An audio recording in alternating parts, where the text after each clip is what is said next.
അസ്സലാമു അലൈക്കും വറഹ്മത്തുള്ളാഹി. ഒരു പൊതുതെരഞ്ഞെടുപ്പ് കഴിഞ്ഞ് അതിൻ്റെ ഫലം വന്ന സാഹചര്യത്തിലാണ് നമ്മളുള്ളത്.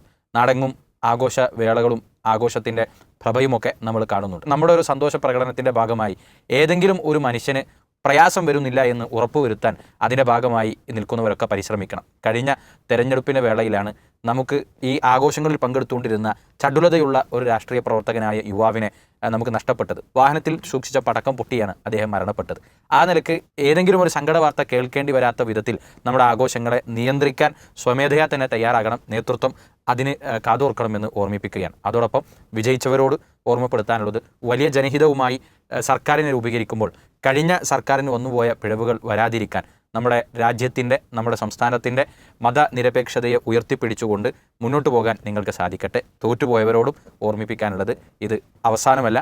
ശക്തമായ ഒരു മുന്നണി സംവിധാനത്തിലൂടെ പ്രതിപക്ഷമായി ക്രിയാത്മകമായി നിലകൊള്ളാൻ അവർക്കും സാധിക്കട്ടെ എന്ന് ആശംസിക്കുക.